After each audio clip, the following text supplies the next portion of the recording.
Hi friends, welcome to Appu's Times. இன்றைக்கி நம்ம சேனலில் என்ன செய்ய போகிறோன்னா 90 கிட்ஸ் ஸ்வீட் தான் செய்ய போகிறோம். அதுக்கு 2 கப் மைதா, 1 கப் சர்க்கரை, 1 கப் நெய் எடுத்திருக்கேன். அந்த 1 கப் நெய்யை ஒரு கடாயில் ஊற்றிட்டு நம்ம எடுத்து வச்ச 2 கப் மைதாவே போட்டு நம்ம நல்லாவே மிக்ஸ் பண்ணி எடுத்துடலாம். நீங்கள் நெய்யும் மைதாவும் மிக்ஸ் ஆகிற வரைக்கும் நீங்கள் சிம்லேயே வச்சு மிக்ஸ் பண்ணுங்கள். இன்னும் நல்லாவே மிக்ஸ் ஆகணும். நெய்யும் மைதாவும் மிக்ஸ் ஆனதுக்கப்புறமா நீங்கள் கொஞ்சம் மீடியம் ஃப்ளேமில் வச்சு மிக்ஸ் பண்ண ஆரம்பிக்கலாம். நல்லாவே மிக்ஸ் ஆனது இந்த மாதிரி கிடச்சோன்னே நீங்கள் மீடியம் ஃப்ளேமில் வச்சிடணும்.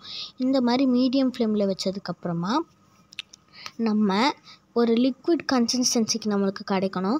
இந்த மாதிரி கிடைக்கணும் நம்மளுக்கு. உங்களுக்கு அந்த மாதிரி கிடைக்கலன்னா 1 ஸ்பூன் 2 ஸ்பூன் நெய் ஊற்றிக்கோங்க. இந்த மாதிரி நல்லாவே மிக்ஸ் பண்ணிவிட்டு நான் வந்துட்டு கொஞ்சம் நேரம் ஆற விட்டுட்டேன். அதுக்கப்புறமா அதில் நம்ம எடுத்து வச்ச சர்க்கரையெல்லாம் போட்டு சப்பாத்தி மாவு பதத்துக்கு நான் நல்லாவே மிக்ஸ் பண்ணி எடுத்துட்டேன். இது மாதிரி ஆற விட்டிங்கன்னா இப்படி தான் இருக்கும். அதில் நம்ம சர்க்கரை போட்டு நல்லாவே மிக்ஸ் பண்ணி எடுத்துடணும். அதுக்கப்புறம் இதை ஒரு ட்ரேயில் போட்டு லெவலிங் பண்ணோம். அதுக்கு நான் ஒரு ட்ரே எடுத்துகிட்டேன். அந்த ட்ரேயில் நெய் தேய்ச்சி வச்சுருக்கேன். அதுக்கப்புறமா நம்ம இந்த செஞ்சு வச்ச இந்த டவ்வை போட்டு நல்லாவே நம்ம வந்துட்டு லெவலிங் பண்ணிக்கணும். நம்ம வந்துட்டு 30 மினிட்ஸ் ரெஃப்ரிஜிரேட் பண்ணி எடுத்துக்கணும்.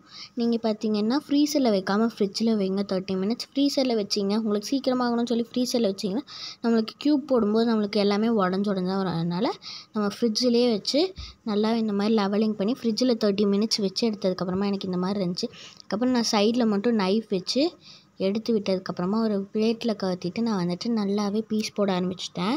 பீஸ் போட்டதுக்கப்புறம் சாப்பிட்டு பார்த்தா ரொம்பவே ருசியாக இருந்துச்சு. ரொம்பவும் அழகாக பீஸ் போட்டு வந்துருந்துச்சு. உங்களுக்கு இந்த வீடியோ பிடிச்சினா லைக் பண்ணி, ஷேர் பண்ணி, சப்ஸ்கிரைப் பண்ணிடுங்க ஃப்ரெண்ட்ஸ்.